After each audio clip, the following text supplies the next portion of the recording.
Assalamualaikum warahmatullahi wabarakatuh. Apa kabar teman-teman semuanya? Semoga dalam keadaan baik ya. Nah, baik. eh, ini adalah pertemuan kita keberapa ya? Ketiga, keempat ya? Ya, keempat ya. Nah, kalau nggak salah ya. Nah, minggu lalu kita sudah bahas tentang fokus kepada objeknya. Kita fokus kepada kelas gitu ya. Nah, minggu sekarang hari ini kita akan membahas tentang model dan pemodelan ya. Ini juga masih dalam ranahnya analisis desain berorientasi objek. Jika kemarin kita fokus kepada objeknya, nah hari ini kita akan fokus kepada desainnya gitu ya.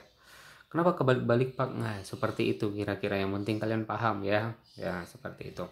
Nah, coba kita lihat apa materi yang ada di tema model dan pemodelan ini. Outline yang harus kita capai pada materi ini adalah definisi dari data dan informasi, kemudian model dan pemodelan, kemudian beberapa jenis model, dan keempat model pada pengembangan sistem. Nah, seperti itu. Oke, kita lanjut aja. Nah, pengertian data dan informasi. Nah, ya, apa itu pengertian data? Apa itu informasi? Nah, kalian juga harus tahu, setidaknya sih udah tahu gitu ya. Nah, sekarang coba saya tanya, apa sih itu data? Nah, ayo. Apa sih itu informasi? Nah, seperti itu. Harusnya kalian sudah tahu ya pengertiannya apa, atau setidaknya analoginya seperti apa, kalian sudah tahu gitu. Nah, kita lihat. Menurut kalian, apa sih itu data? Nah, kalau kita baca pengertiannya itu adalah data berasal dari bahasa Latin yang bersifat jamak, datum yang berarti fakta ya, artinya fakta gitu ya. Atau lebih tepat jika dikatakan raw fakta yang mentah karena belum diproses.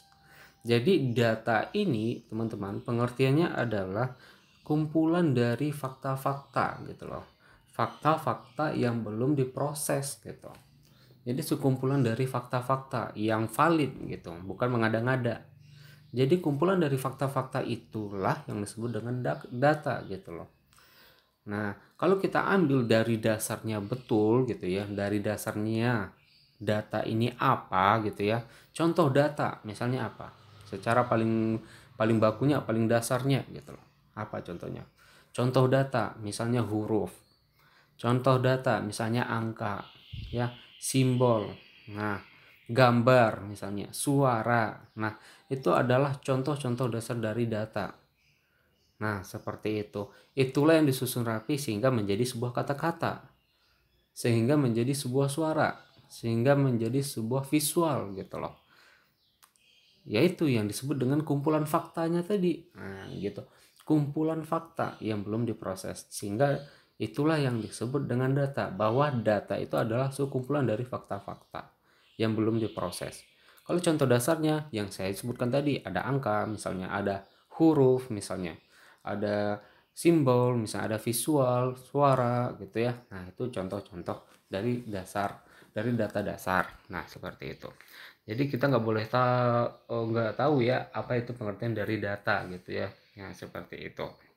Kita selalu bilang di komentar itu data saya gitu ya. Di laptop saya ini ada data saya nih. Nah, kalau ditanya pengertian data, kalian nggak tahu gitu ya, bahwa kumpulan fakta, isi folder yang di data kalian di laptop itu folder, itu ada file-file, itu kan faktanya kan memang ada di dalam itu. Nah, seperti itu kira-kira. Nah, itulah analoginya seperti itu pengertian dari data. Kemudian ada lagi yang namanya informasi, teman-teman. Informasi ini apa? Nah, apa yang membedakan antara data dengan informasi gitu loh. Nah, seperti itu. Kalau misalnya data adalah kumpulan dari fakta-fakta, ya. Kalau informasi adalah sekumpulan dari data-data yang diolah, yang diproses, sehingga menjadi suatu yang bernilai. Agar apa? Menjadi bernilai seperti apa? Menjadi sebuah informasi yang berguna buat kita gitu loh. Nah, tujuannya apa adanya informasi? Agar kita mudah dalam mengambil sebuah keputusan, teman-teman, gitu. Jadi gunanya adanya informasi adalah memudahkan kita dalam mengambil sebuah keputusan. Oh, nggak terima informasi doang Pak, enggak. Kita dapat informasi, otomatis kita akan mudah dalam mengambil keputusan gitu loh. Jadi pengertian dari informasi ini adalah kumpulan dari data-data yang diproses, diolah kembali sehingga menjadi sebuah yang bernilai. Bernilai untuk apa? Untuk kita. Agar apa? Agar kita mudah mengambil sebuah keputusan gitu loh. Keputusan yang seperti apa sih Pak? Saya kurang paham. Misalnya seperti itu, ada yang bertanya teman-teman. Misalnya seperti ini, sederhana kita contohkan. Apa yang terjadi sekarang ini? Apa yang lagi masalah apa yang terjadi sekarang di negara kita ini?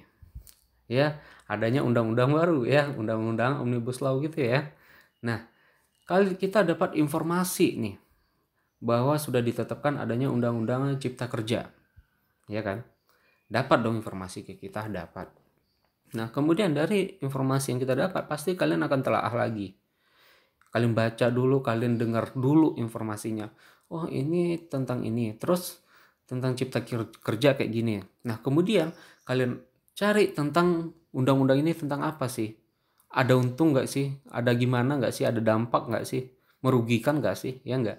Kalian ambil data-datanya bahwa ternyata dapatlah kesimpulannya dari undang-undang ini ternyata hanya merugikan rakyat kecil, hanya merugikan buruh, hanya pro kepada investor-investor misalnya.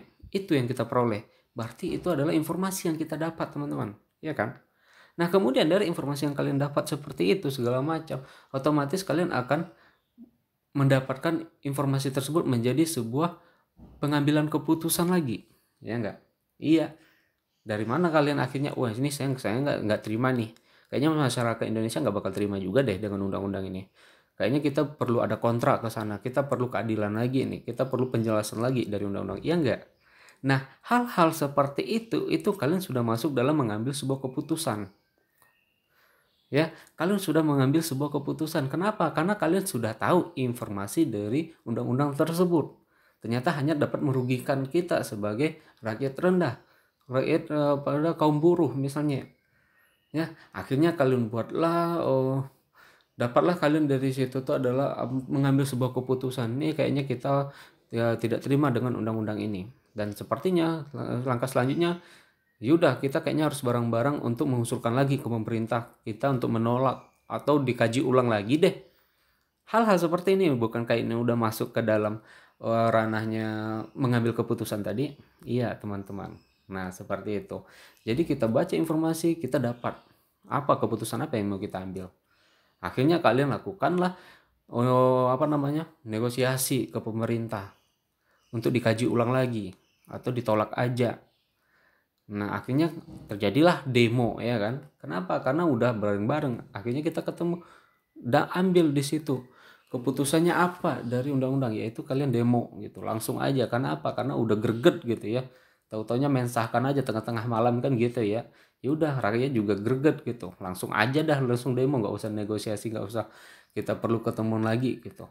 Nah kan seperti itu. Nah itu adalah contoh dasarnya teman-teman bahwa informasi itu adalah kita mendapatkan informasi, kemudian kita dapat mengambil sebuah keputusan. Nah seperti itu kira-kira pengertian dari informasi, bahwa pengertian informasi adalah pengolah sekumpulan data yang diolah dan diproses sehingga bernilai, yang gunanya adalah untuk kita, untuk apa? Untuk memudahkan kita mengambil sebuah keputusan. Nah seperti itu.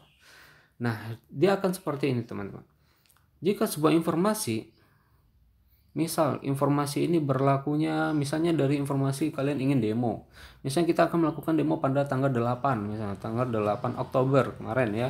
Kan di situ demonya. Dan kalian membaca informasi tersebut tanggal 9 misalnya. Ya kan? Ini informasi ini sudah tidak berguna lagi, teman-teman. Makanya sering orang bilang bahwa informasi ini itu hanya dibutuhkan pada saat itu aja. Benar. Lewat 1 menit aja, lewat 1 detik aja, 1 jam aja, itu data informasi sudah tidak valid. Makanya informasi ini sensitif juga karena hanya dibutuhkan pada saat sebelum aja gitu loh. Kalau udah lewat waktunya, ya udah dia tidak lagi menjadi valid, informasi yang valid gitu loh. Nah, ini informasi yang tidak valid ini akan menjadi apa dia? Dia akan menjadi data lagi, teman-teman. Bukan berarti dia dihilangkan saja, tidak. Dia akan menjadi sebuah arsip lagi, sebuah data lagi, yang mana informasi yang menjadi sebuah data tadi akan dikumpulkan lagi, sehingga diolah kembali menjadi sebuah informasi baru gitu. Jadi jangka waktunya itu dia akan mutar ini ya, data informasi seperti itu teman-teman ya. Jadi kalian paham ya seperti itu. Contohnya sekarang kan kita udah ketemu seperti ini nih sekarang. Misalnya saya contohkan seperti ini. Kita dapat informasi tentang Undang-Undang Cipta Kerja gitu ya. Undang-Undang Cipta Kerja. Nah, kemudian kalian dapatlah informasi dari Undang-Undang Cipta Kerja ini, ternyata banyak yang kontra buat masyarakat. Akhirnya kalian ambillah sebuah keputusan, dan kemudian keputusan yang kalian lakukan ini adalah informasi ini tadi sudah menjadi data di sini, ya kan? Menjadi data. Untuk apa? Untuk mengajukan kembali bahwa kami menolak dari undang-undang ini menjadi sebuah informasi, dan kita buatkan di sini pamflet memonya bahwa kita akan melakukan orasi demo misalnya. Informasi nggak informasi lagi. Informasi udah diterima oleh teman-teman dan sudah dilakukan tanggal 8 kemarin. Berarti informasi ini sudah tidak valid lagi dong kalau kita dengar sekarang, tidak. Tapi informasi ini akan berubah lagi menjadi sebuah data lagi nantinya. Nah, begitu. Data ini akan diproses lagi nanti. Ya, kita lihat seperti apa nanti tindak lanjutnya dari pemerintah atas undang-undang ini, ya. Nah, akan kita lihat lagi apakah kita akan berlanjut lagi demonya apa bagaimana. Nah, ini dan informasi-informasi di sini akan kita kumpulkan lagi menjadi sebuah data, kita olah lagi. Kita tunggu lagi informasi dari pemerintah seperti apa kira-kira. Kan seperti itu. Kalau misalnya masih kontra lagi, otomatis kalian nggak akan terima lagi dong. Buruh juga nggak akan terima lagi dong. Masyarakat nggak akan terima. Pasti akan ada informasi baru lagi. Apakah itu mau demo lagi kah? Atau mau bagaimana? Nah, seperti itu. Makanya setiap adanya data, setiap adanya informasi, itu akan berubah menjadi data lagi. Setiap menjadi data itu akan diproses menjadi sebuah informasi lagi. Akan begitu seterusnya teman-teman. Data, informasi, data, informasi, seperti itu. Nah, paham ya ilustrasi yang seperti ini ya, acak-acakan seperti ini, bahwa data akan berubah menjadi sebuah informasi. Kenapa? Karena diproses. Kemudian informasi yang tidak bagus akan diarsipkan lagi, dikumpulkan dengan informasi-informasi lainnya menjadi sebuah data lagi. Kemudian diproses lagi menjadi sebuah informasi lagi. Nah, seperti itu. Dia akan terus menerus seperti itu, teman-teman. Nah, seperti itu ya, paham ya kira-kira. Nah, ini adalah ilustrasinya gitu. Kita lanjut lagi. Nah, jadi pengertian dari informasi itu adalah data yang telah dilakukan dari suatu proses tertentu menjadi yang membuat menjadi berarti ya. Jadi maksudnya benar bahwa informasi itu pengertiannya adalah segala sesuatu yang diproses, data yang diproses sehingga menjadi sebuah menilai yang berarti. Nah, intinya seperti itu. Sehingga dapat digunakan untuk mendukung sebuah keputusan. Contohnya seperti yang kita ilustrasikan tadi. Nah, kemudian kita lanjut. Nah, ini paham ya, teman-teman, paham ya. Ini jangan sampai salah pengertian dari informasi, pengertian dari data ya. Jangan sampai salah lagi. Kemudian kita masuk ke model. Model ini apa sih? Nah, ayo.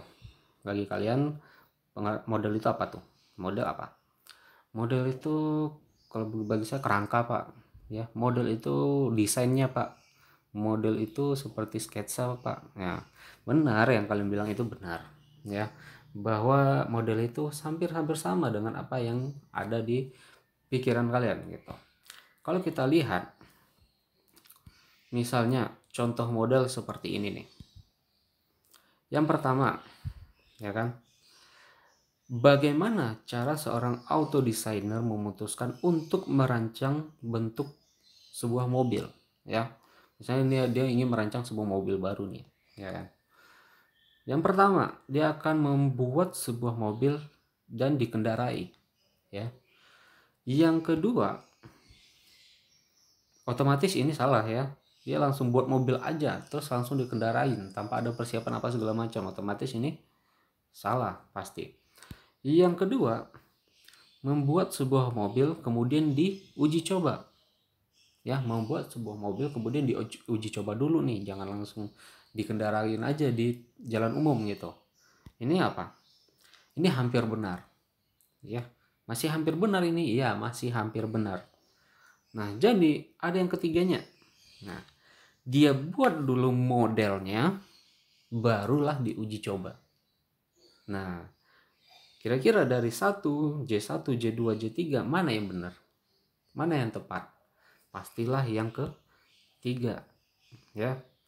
Kenapa? Karena segala sesuatu yang akan kita bangun, yang akan kita rancang itu kita butuh yang namanya konsepnya dulu. Kita butuh yang namanya modelnya dulu. Kita butuh yang namanya sketsanya dulu. Gitu loh. Jangan langsung jadi bikin aja gitu ya. Akhirnya nanti gagal, kita udah capek-capek buatnya. Ya, banyak yang terjadi seperti itu. Tanpa adanya pemodelan, tanpa adanya model, maka biasanya gagal. Ya, walaupun jadi pun andekan misalnya jadi, ya belum tentu itu yang diminta oleh klien gitu loh. Dan bahkan banyaknya yang gagal karena apa? Karena langsung jadi aja, langsung buat aja tanpa ada panduan dari pemodelan yang udah dibangun sebelumnya. Kenapa tujuan adanya pemodelan? Agar kita tidak ngambang yang kita bikin tuh apa gitu loh. Nah, seperti itu teman-teman ya. Nah, ini adalah contoh model. Kalau kita lihat lagi, model adalah satu, lebih kecil ukurannya. Iya, ya, dari realita yang ingin dibangun pasti dia akan lebih kecil. Contohnya aja sketsa gitu ya. Contohnya aja contohnya aja tuh di kampus kita di Unsika ya. Seperti apa gedung yang akan dibangun sebenarnya di kampus kita, kan ada di gedung Opon gitu ya. Kan kalian pernah lihat tuh seperti apa sketsanya, miniaturnya seperti apa. Kan lebih kecil. Ya, itu tuh untuk memperlihatkan ini loh perencanaan kita yang mau kita bangun itu akan seperti ini loh gitu loh. Nah, seperti itu. Tampak sama dengan aslinya. Ya, namanya juga pemodelan sketsa. Misalnya bangun yang akan dibangun itu harus mirip dengan seperti apa di sketsanya. Ya, seperti itu. Yang kedua, dibangun dengan bahan yang berbeda. Nah, contohnya yang di kampus kan dibangun dengan apa tuh? Ya, seperti apa tuh namanya bahannya itu ya. Nah, kan berbeda. Kalau misalnya realita aslinya tentu dengan pasir ya, dengan semen gitu ya, dengan kayu-kayunya gitu ya. Nah, seperti itu. Yang keempat, melakukan sesuatu yang sama dengan tiruannya. Nah, ini apa? Yang penting intinya harus menyesuaikan dengan modelnya gitu loh. Seperti apa sketsa yang dibangun, seperti apa miniatur yang dibangun, setidaknya seperti itu juga lah dibangun gitu. Hasilnya gitu ya. Nah, seperti itu. Karakteristik dari model. Kemudian, model. Tapi apakah model itu harus sama persis dengan aslinya? Ya tidak selalu gitu ya. Tapi dengan adanya model itu akan mempermudah dalam pekerjaannya, dalam realitanya gitu teman-teman. Bentuknya sama, skalanya sepertiga dibuat dari tanah, fiber kayu dan lain-lain. Ya, contohnya apakah harus sama? Intinya gitu. Ya enggak juga gitu. Tapi dengan adanya sketsa itu akan menjadi memudahkan dalam merancang, membangunnya gitu loh. Apalagi akan parah kalau misalnya tanpa ada yang namanya pemodelan tadi, sketsa tadi, itu akan lebih parah lagi gitu ya. Contohnya seperti itu. Model-model yang lain ya biasanya model-model lainnya adalah rancangan rumah gitu ya, bikin rumah pasti butuh sketsa. Kenapa? Ya namanya rumah gitu ya, mau kita tinggalin, tempat kita tidur, tempat istirahat gitu ya, pasti ingin yang terbaik rumahnya kita, pasti butuh yang namanya sketsanya mungkin gitu ya, bikinnya gini gini gini gini ya. Nah, seperti itu, butuh yang namanya sketsa. Kemudian peta, kemudian flowchart program. Nah, ingat, kemudian flowchart program maksudnya apa ini? Berarti dalam kita membangun sebuah program, dalam kita membangun sebuah aplikasi, membangun sebuah sistem, apakah sistem kah, apakah jaringan kah, kita butuh yang namanya flowchart program. Ini flowchart bukan berarti flowchart yang di algoritma ya, tapi maksudnya flowchart di sini adalah model programnya seperti apa gitu loh. Mau yang dibangun tuh seperti apa. Nah, makanya kita berarti butuh yang namanya pemodelan gitu.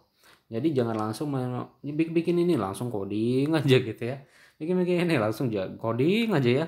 Tahu-taunya kata kliennya nggak kayak gini yang saya minta. Kan capek kalian akhirnya, kan capek ya, habis-habisin waktu. Jelas ngoding udah sampai begadang gitu ya. Tapi nggak diakui ya karena salah ya. Makanya kita butuh yang namanya pemodelan tadi gitu.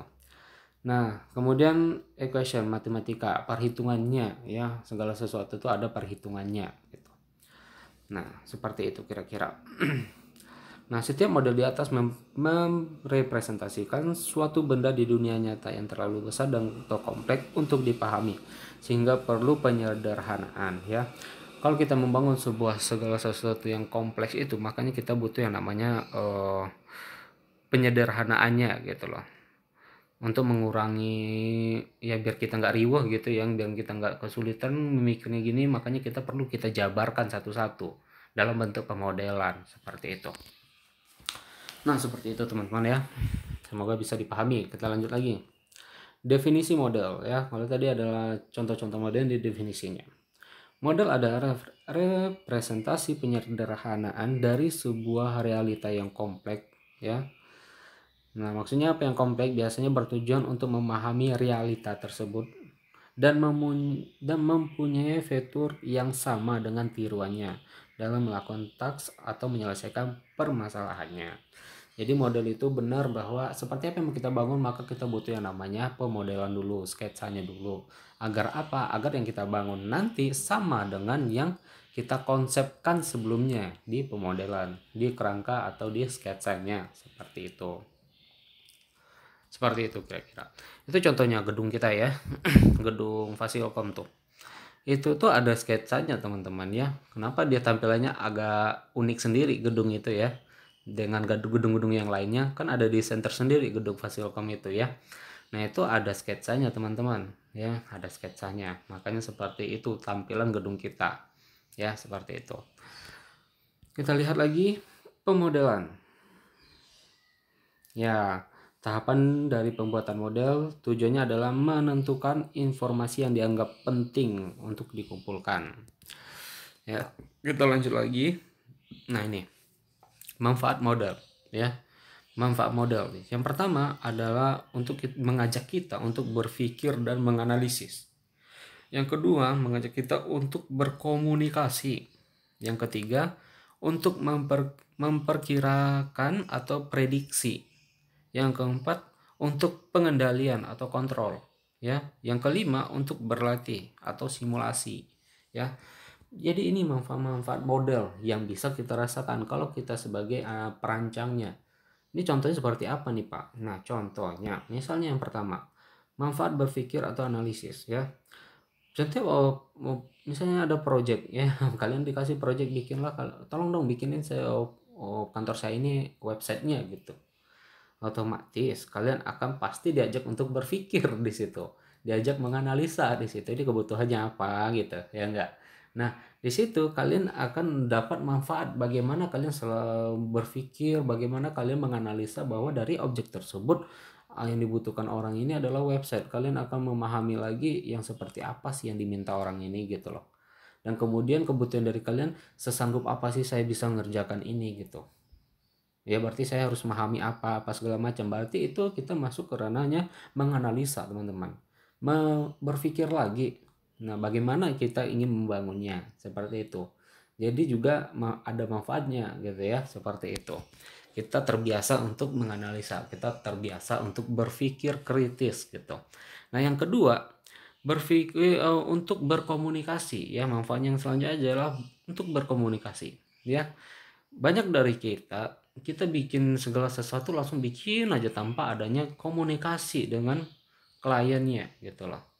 Nah, ini akan menjadi fatal teman-teman. Andai kan kalian nanti bekerja dan kalian adalah menjadi seorang programmer misalnya, dan kalian banyak customer tapi kalian tidak pernah bertanya atau jarang sekali bertanya-tanya dengan kliennya. Ingat, klien ini bukan berarti dia anak komputer juga. Dia bisa jadi awam dengan komputer tapi ingin di perusahaannya ada program komputernya agar mudah pekerjaan mereka. Mereka yang tidak tahu apa-apa, mungkin gambaran mereka, tolong dong bikinkan saya aplikasi penggajian karyawan atau misalnya absensi karyawan. Gambarannya mereka sih seperti itu gitu ya. Tapi kalian udah tahu kayak gitu, kalian bikin aja gitu tanpa komunikasi lanjut-lanjutnya gitu sama merekanya. Akhirnya pas kalian bikin programnya, kalian lihatkan ke kliennya, duh ini kok masih banyak yang kurang ya, saya maunya karyawan itu nanti harus kelihatan tunjangannya berapa gitu ya kan, dari absennya harus kelihatan, kalkulasi dari absen itu berapa, dapat uang makannya gitu loh, uang transportasi. Nah kan kalian bingung ya kan, akhirnya kalian capek-capek bikinnya. Makanya dalam membangun segala sesuatu teman-teman itu butuh yang namanya komunikasi yang intens dengan kliennya. Karena kalau namanya kita bikin project itu penting komunikasinya. Agar apa? Agar nggak jauh-jauh banget salahnya. Agar nggak jauh-jauh banget kekeliruannya gitu loh. Banyak yang terjadi seperti itu. Kurang komunikasi akhirnya gagal produk tersebut. Gagal aplikasi yang kalian bangun tersebut. Dan sedangkan kalian udah capek-capek gitu loh. Makanya butuh yang namanya intensnya tadi. Berkomunikasi dengan klien seperti apa yang diminta. Nah, seperti itu. Memang akan banyak kita akan nyinyir di sini ya, tapi mau gimana daripada kalian kerja 2 kali. Nah, kan seperti itu. Seperti itu contohnya. Itu manfaatnya kita berkomunikasi gitu ya. Berlatih komunikasi ya. Nah, seperti itu. Yang kedua, manfaatnya adalah untuk perkiraan dan prediksi ya. Nah, kita lihat contohnya seperti adanya namanya seperti grafik-grafik ini ya, statistik, perkiraan. Ini perkiraan seperti apa. Nah itu juga kita sudah mulai ada seperti itu teman. Manfaatnya itu akan ada, kita akan memprediksi. Misal kita membangun sebuah aplikasi ini ya, ini ya saya perkirakan sebulan selesai pak ya. Kenapa kita bisa seperti itu? Bukan berarti kalian dukun ya, dukun dadakan, enggak ya, tetapi kalian sudah paham bahwa pekerjaan ini kayaknya nggak ribet, pekerjaan ini kayaknya nggak terlalu sulit dan tidak banyak terhubung dengan elemen-elemen lainnya, misalnya instansi-instansi lainnya. Jadi kayaknya sebulan bisa nih selesai sama saya gitu. Jadi dengan adanya kemampuan kita paham, punya ada gambaran dari yang pengen kita kerjakan, itu udah ada prediksinya ke kita teman-teman gitu ya. Seperti itu. Jadi kita punya manfaat, punya perkiraan tersendiri dari aplikasi atau program yang kita bangun ya. Nah seperti itu. Kemudian manfaat selanjutnya adalah untuk pengendalian atau kontrol gitu ya. Segala sesuatu yang kita bangun itu juga harus ada pengendaliannya gitu. Contohnya di sini membangun rumah ya, dengan udah ada tampak samping, tampak gambarnya seperti ini. Nah, walaupun udah seperti ini pasti kita harus ada pengendaliannya, kontrolnya. Biasanya kalau kita bangun rumah kan nggak pekerjanya aja, nggak tukangnya aja yang bangun itu ya, yang pemilik juga pasti di sana gitu ya. Gunanya buat apa? Untuk mengendalikan gitu loh, untuk kontrol gitu. Apa misalnya sewaktu-waktu ada bahan yang kurang misalnya gitu. Nah, seperti itu kira-kira. Nah, jadi kita ada manfaat untuk pengendalian juga gitu ya.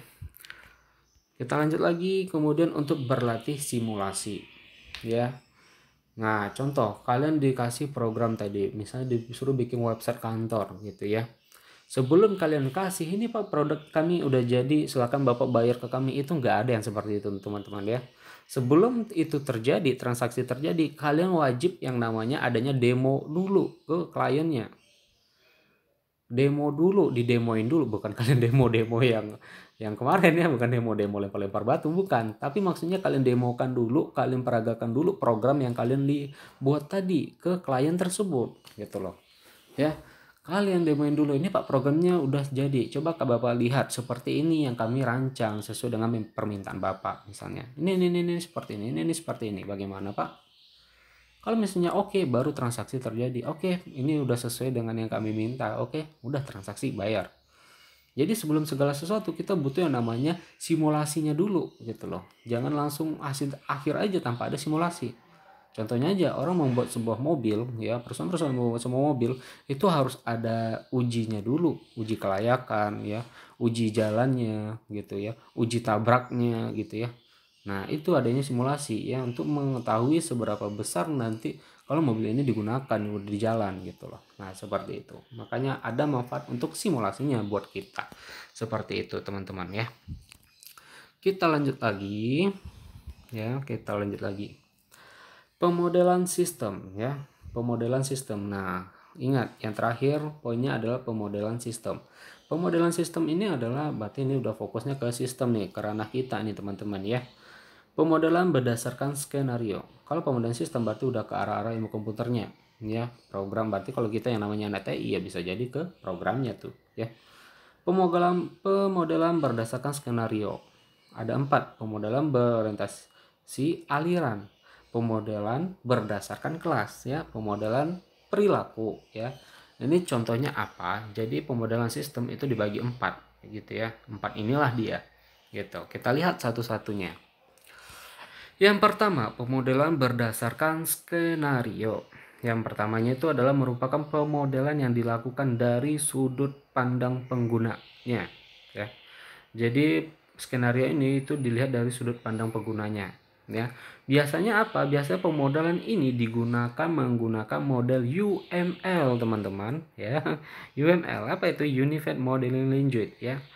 Nah, UML inilah nanti fokusnya kita di ADBO, ya. ADBO kita fokusnya di UML, ya. Dari kemarin itu itu adalah baru pembukaan aja itu baru, ya. Nah, intinya kita nanti di ADBO itu adanya di UML, Unified Modeling Language, ya. Jadi pemodelan berdasarkan skenario itu cocok pemodelan menggunakan UML. UML itu apa? Nanti kita bahas sama-sama, ya. Ada tugas juga nanti buat kalian, ya, nggak bahas-bahas sama aja gitu, ya. Nah, yang kedua, pemodelan berdasarkan, nah ini contohnya ya dari UML tadi. Kalau dia menggunakan skenario tadi, dia menggunakan UML. Nah, contoh-contoh UML itu apa gitu ya. Nih banyak model-model contoh-contoh dari UML, Unified Modeling Language. Ada yang namanya use case diagram. Ini model juga, ini pemodelan juga, ya. Ada simbol-simbolnya juga, ya. Kemudian ada yang namanya class diagram. Ini model juga, ini simbolnya juga ada, alirannya juga ada. Kegunaannya juga berbeda dia, ya. Kemudian sequence diagram, punya simbol juga gitu loh, punya aliran juga, punya gaya tersendiri juga. Kemudian ada yang namanya activity diagram, ya. Ada activity diagram. Ini juga punya simbol-simbol, teman-teman. Punya aliran juga gitu ya. Ada yang namanya deployment diagram, ya. Ada yang namanya kolaborasi, ada yang namanya statementnya, ya. Ada objeknya, ada komponennya dan lain-lain, ya. Dan setiap modelan ini itu punya simbol. Dia juga punya aliran, dia juga punya fungsi masing-masing. Dalam kita membangun sebuah aplikasi, program segala macam, kita yang butuh namanya model, merancang, desain, ya. ADBO, ingat desain. Nah, desain kita itu pasti nanti akan membutuhkan segala sesuatu pemodelannya. Nah, pemodelan tersebut kita membutuhkan adalah yaitu UML. Dari UML tersebut yang kita butuhkan sebenarnya ini nih semuanya. Nah, gitu ya. Nih. Nih. Ini yang kita butuhkan nih. Dan inilah nanti akan kita pelajari dan inilah kita yang akan kita fokuskan nantinya, teman-teman. Nah, seperti itu ya. Nah, itu contoh sekilas tentang UML tadi. Seperti apa use case diagram itu, seperti apa activity diagram itu, class diagram itu, sequence diagram itu nanti kita pelajari. Karena fokus kita nanti di sini. Merancang sebuah aplikasi program itu rata-rata untuk tahun sekarang, untuk zamannya sekarang itu sudah menggunakan UML, ya, Unified Modeling Language, ya. Nah, sekarang kita lanjut dulu. Pemodelan berdasarkan aliran. Pemodelan berdasarkan ini seperti apa contohnya? Misalnya kalau kita lihat pemodelan ini didefinisikan bagaimana objek-objek data ditransformasikan oleh fungsi proses, ya. Biasanya dimodelkan oleh DFD atau disingkat sebagai data flow diagram. Nah, ini adalah perancangan atau pemodelan yang secara tradisional biasanya, teman-teman, ya. Tradisional, tapi sampai sekarang masih juga sebagian digunakan walaupun pada umumnya sudah menggunakan UML tadi, tapi masih banyak yang menggunakan secara tradisional. Alat bantu perancangannya, pemodelannya secara tradisional. Biasanya dia menggunakan DFD. Kemudian sebelum DFD ada yang namanya konteks diagram, baru DFD gitu ya. Kalau kita lihat seperti apa, kalau dia berdasarkan aliran, kita lihat seperti ini gambarnya. Misalnya ini adalah penjualan ya. Ini apa sih, tentang apa nih? Penjualan apa, transaksi penjualannya? Kita lihat apa transaksi penjualan. Yang pertama ada langganan atau customer, ya. Dia datang gitu ya ke tokonya. Berarti dia order nih, langganan. Berarti akan terjadi kalau dia order nih namanya, berarti akan terjadi namanya transaksi penjualan, ya kan? Nah, dia beralir nih, berarti dia ngurut aja nih gitu ya. Transaksi penjualan terjadi. Nah, bisa jadi mungkin status langganan dia bayarnya manajer kredit, bisa jadi dia pembayarannya secara kredit atau cash gitu ya. Kemudian pembayarannya seperti itu. Kemudian lihat lagi yang diminta apa. Oh, ternyata dia minta permintaan persediaannya misalnya ini. Dia lihat dari transaksi penjualan apa kebutuhannya di sini. Diceklah ke sini. Ya, kan berdasarkan aliran. Berarti sesuai dengan apa permintaan dan kalau dia udah bayar kan gitu. Kemudian permintaannya udah ada, kembali lagi masuk ke transaksi penjualan. Kemudian oke, barangnya udah ada dan dia sudah melakukan pembayaran, barulah mungkin dia minta oh, fakturnya dari penjualan gitu ya. Oke, dia minta tembusan jurnalnya ya, atau jurnal penjualannya gitu ya. Nah, ini kan dia berdasarkan ADN, barulah nanti dikirim ya bagian pengirim ini. Kembali lagi baru masuk ke order langganan gitu ya, masuk lagi ke customernya. Ini kita lihat bahwa di sini kelihatan dia berdasarkan alirannya. Kenapa? Karena dia kalau nggak ada langganan ini nggak mungkin ini terjadi yang ini nih, ya kan? Kenapa? Karena ada customer datang, dia minta ini, yaudah dicek dulu ke gudang. Kemudian di gudangnya ada, yaudah dia lakukan pembayaran. Kemudian pembayaran udah, baru dari bagian pengirimannya ngirim nih yang dibutuhkan apa, dikembalikan lagi baru dikirim ke pelanggannya tadi. Seperti itu. Itu adalah berdasarkan aliran tadi teman-teman. Biasanya di sini menggunakan data flow diagram. Sebelumnya itu ada yang namanya konteks diagram gitu ya. Ini belajar yang secara tradisional ini biasanya sih diajarkan juga gitu ya. Tapi karena sekarang sudah umum dan orang udah pada umumnya lebih suka atau lebih cenderung menggunakan UML, rata-rata orang udah menggunakan UML ya. Tapi sebenarnya tradisional ini merancang dengan secara tradisional ini, data flow diagram ini sangat menarik ya. Saya suka dulu waktu kuliah merancang seperti ini nih waktu itu ya. Tapi sekarang udah jarang orang gunakan karena lebih efektif menggunakan UML gitu. Kita lanjut lagi. Pemodelan berbasis kelas ya. Pemodelan ini didefinisikan objek, atribut, relasi. Ayo. Ini kalian belajar di mana nih kalau yang udah kayak gini? Biasanya menggunakan ERD ya, Entity Relationship Diagram nih. Di mana lagi nih kalian belajar? Ini di basis data, teman-teman ya. Di basis data. Ini pemodelannya seperti apa? Sederhana, nanti akan lebih panjang kalian belajarnya di basis data. Sekarang ya di basis data. Misalnya seperti ini, ERD. ERD itu basicnya adalah gunanya adalah merancang database ya. Misalnya di situ dikenal ada yang namanya entitas atau kelas ya. Kemudian ada atribut, ada relasi tadi katanya. Misalnya entitas itu dikenal dengan simbol seperti ini. Ya. Nah, misalnya ada namanya entitas dosen. Ini dosen ya. Nah, kemudian lagi di sini ada yang namanya entitas lagi nih, teman-teman. Entitas dari mahasiswa. Ya, kacau tulisannya ya. Nah, ini karena saya menggunakan whiteboard dari HP ya, jadi susah nulisnya gitu ya. Nah, ada dua entitas. Nah, untuk mengenal entitas ini tersebut, bagaimana cara kita benar bisa mengidentifikasi bahwa ini adalah entitas dari ini, ya, seperti itu. Berarti kita butuh yang namanya atribut namanya. Kalau ini namanya entitas, berarti kita butuh penjabaran detail mengenal entitas namanya atribut, ya. Dari atribut maka dia disimbolkan seperti ini.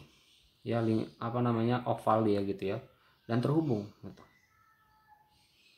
Ya, misalnya atribut dari dosen apa yang bisa dikenal? Ada namanya NIDN-nya, NIDN-nya, kemudian ada NIS-nya, kemudian ada namanya ya kan, kemudian ada alamatnya, kemudian ada nomor HP-nya misalnya, kan seperti itu. Nah, dari mahasiswa, untuk mengenal apakah itu benar entitas mahasiswa, berarti kita butuh yang namanya atribut juga. Berarti sama, ada atributnya juga di sini nih ya.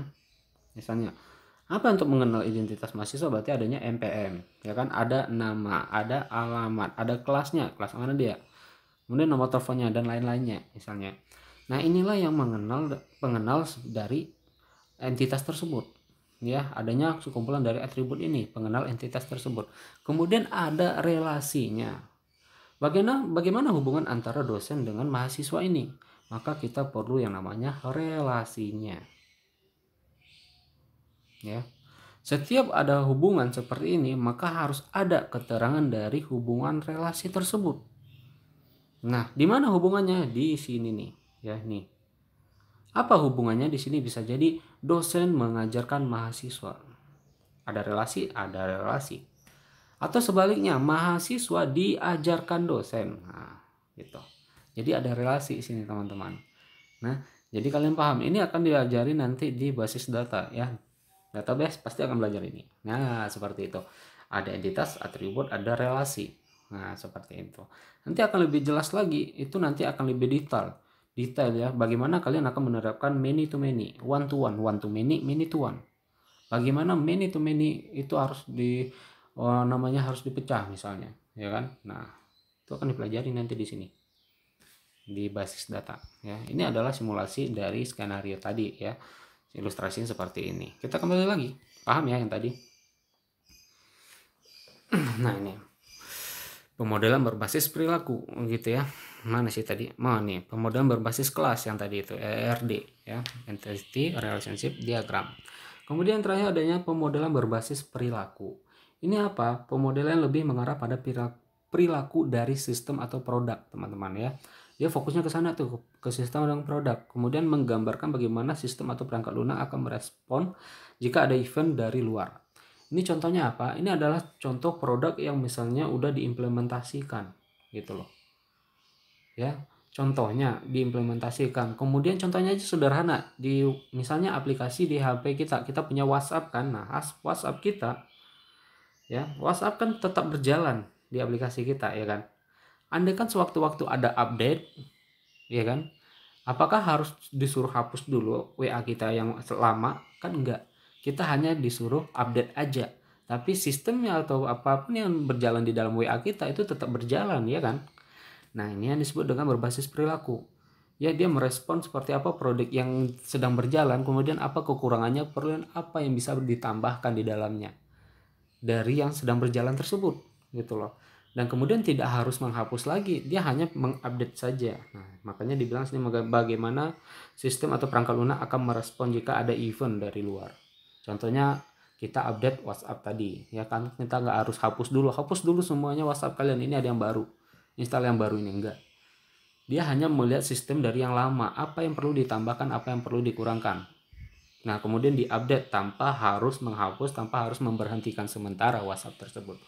Inilah yang disebut dengan pemodelan berbasis perilaku. Nah, ada 4 tadi ya. Nah, paham kalian? Hah? Saya harap kalian paham ya. Udah 42 menit ya. Nah, saya harap kalian paham dari pemodelan bahwa kemarin kita udah membahas tentang objek, kita fokus dengan objek. Kita sekarang fokus dengan desain. Bahwa ternyata di dalam desain tadi kita juga ada modelnya, ada alat bantunya dalam kita memudahkan dalam merancang desainnya tadi ya. Nah, kita akan fokus kepada UML. Ya, alat bantu perancangan kita, alat bantu desainnya kita adalah UML, teman-teman ya. Seperti itu. Jelas kira-kira? Aduh, ngap-ngapan saya ya. Gak apa-apa. Tapi kalian jelas ya. Nah, kita lihat selanjutnya. Pemodelan pada pengembangan sistem ya. Aduh, ini amang-amang apa yang jualannya? Nah, ini nanti dibaca saja ya. Setidaknya ini dipahami saja. Nah, kemudian ini saya akan berikan kalian tugas ya. Tugas kedua ya. Apa tuh Pak tugasnya, tentang apakah itu? Nah, tugasnya adalah carilah jurnal tentang UML ya. Kedua, carilah jurnal tentang DFD ya, yang tadi tuh data flow diagram yang berdasarkan tradisional. Perancangan secara tradisional tadi, data flow diagram ya. Kemudian carinya berapa Pak UML ini? Cari cukup satu aja. Berapa ya? Satu apa dua ya? Dua lah ya. UML ini cari tentang jurnal UML ini 2. Kemudian tentang data flow diagram ini jurnalnya juga 2 ya. Nah, kemudian setiap jurnal yang kalian cari itu harus terindeks ya, harus ber-ISSN ya. Biasanya kalau dari jurnal yang kalian download itu di pojoknya itu ada tulisan ESN-nya. Ya, berarti dia terindeks. Tapi kalau tidak ada, otomatis itu belum bisa dipertanggungjawabkan isinya gitu loh. Nggak bisa jadi pedomannya kita dalam kita merancang gitu ya, dalam pengetahuan kita. Tidak bisa digunakan gitu. Jadi carilah yang terindeks ISN ya. Kemudian reviewlah masing-masing jurnal ya. Kalian baca jurnal tersebut, kemudian kalian review gitu ya. Review bukan berarti meringkas ya, hati-hati. Mereview adalah pemahaman kalian tentang yang kalian baca. Berbeda kalau meringkas. Meringkas adalah mencari isi-isi yang intinya aja dari jurnal tersebut. Ini beda nih ya. Nah, yang saya minta itu adalah hasil review yang kalian pahami, ya. Nah, berarti bikinnya itu seperti ini, paham ya? Ini jurnal ini biasanya cari di mana, Pak? Di Google aja ketemu ya. Download jurnal tentang WML bisa keluar ya. Tapi agak lebih mudah, kalian buka aja Google Scholar namanya. Google Scholar, barulah di situ kalian ketikkan, maka di situ akan kumpulan dari jurnal aja tuh ya. Jurnal aja, kumpulan dari jurnal tuh semuanya. Jadi nggak susah untuk mencari jurnal. Ada Google Scholar namanya. Nah, kemudian paham ya yang ini yang mau dicari, yang dua ini. Kemudian tugasnya seperti apa. Nah, kemudian bagaimana cara kerja tugas ini, Pak? Nah, tugasnya berarti kalau misalnya dua jurnal dari WML ini, berarti masing-masingnya ada reviewnya ya. Berarti kalau misalnya ada 4 jurnal, berarti ada 4 hasil review ya. Hasil review nggak usah banyak-banyak ya. 1 lembar atau 2 lembar aja cukup. Satu reviewnya ya. Jadi nggak perlu banyak-banyak karena itu kan pemahaman kalian tentang materi ya. Nah, kemudian bagaimana cara membuatnya, Pak? Cara membuatnya, bagaimana tugas ini dibuat? Dibuatlah, disusun dalam satu format PDF ya. Nah, satu format PDF. Nah, itu seperti apa? Berarti kalian harus menyusun dulu apa namanya? Jurnalnya. Jurnalnya nanti bisa mungkin kalian convert dulu ke Word, kemudian kalian copy jadi masukkan ke dalam Word gitu ya. Kemudian setelah satu jurnal atau dikumpulkan semua jurnalnya dulu, baru hasil belakangnya nanti 4 lembar 4 review di terakhirnya nggak apa-apa. Yang penting ada jurnalnya, ada hasil reviewnya di dalam satu laporan tersebut ya. Paham ya kira-kira? Paham nggak ini? Moga-moga paham ya. Pokoknya di dalamnya itu ada jurnalnya, kemudian ada hasil reviewnya. Kalau misalnya di sini ada 4 jurnal, berarti jadikanlah dalam satu Word itu keempat-empat jurnalnya. Kemudian ditambahkan lagi dengan 4 hasil review dan dibuat di dalam satu laporan gitu ya. Paham ya? Paham kira-kira ya? Paham lah, paham ya. Jadi seperti itu. Jadi di dalam laporan kalian itu nanti ada jurnal yang kalian cari, ada 4, kemudian ada hasil reviewnya, masing-masingnya ada hasil reviewnya. Kalian buat di dalam satu laporan yang formatnya nanti format PDF ya. Jadi laporannya nanti ekstensinya PDF. Formatnya apa? Seperti biasa, seperti tugas minggu lalu, ada kelas underscore mpm underscore nama titik PDF ya, formatnya PDF gitu ya. Formatnya ya, bukan kalian ketik juga itu titik PDF ya, bukan, tapi yang kalian bikin itu nanti format dari laporan kalian adalah kelas, mpm, dan nama, seperti itu. Paham teman-teman? Itu tugasnya ya. Kapan ini dikumpulkan, Pak? Dikumpulkan nanti minggu depan. Nanti saya kirimkan lagi form upload tugasnya ya. Bagi yang memahami tugas ini, memahami materi ini, menyimak materi ini dari awal sampai akhir, maka tahulah tugas ini. Bagi yang tidak, maka tidak tahulah dia ada tugas, gitu ya. Nah, bagi kalian yang udah tahu, silahkan dikerjakan aja, sibukkan saja diri kalian sendiri dengan tugas kalian, ya. Bagi yang tidak mengerjakan, berarti udah ketahuan bahwa dia tidak melihat materi atau tidak menyimak materi ini, ya. Nah, seperti itu. Karena saya lihat masih banyak dari kalian yang tidak melihat apa yang saya jelaskan minggu lalu. Jadi ini adalah salah satu caranya untuk menjebak kalian gitu ya. Seperti itu teman-teman ya. Paham ya tugasnya? Paham ya? Baik, kalau misalnya tidak ada yang paham dengan materi, silahkan diulang lagi video ini. Tapi kalau misalnya masih bingung dengan misalnya dengan tugas ini, boleh ditanyakan lagi di komentar ya. Boleh. Baik, kalau tidak ada pertanyaan, saya kira cukup ya. Saya kira cukup dan juga memang tidak ada lagi materi hari ini. Baik, silahkan dicari itu untuk minggu depan ya. Kalau tidak ada pertanyaan, saya mohon maaf kalau dalam penyampaian saya kurang jelas yang kalian terima. Tapi setidaknya semoga kalian paham dengan apa yang saya sampaikan. Baik, kalau tidak ada pertanyaan lagi, saya tutup saja. Assalamualaikum warahmatullahi wabarakatuh.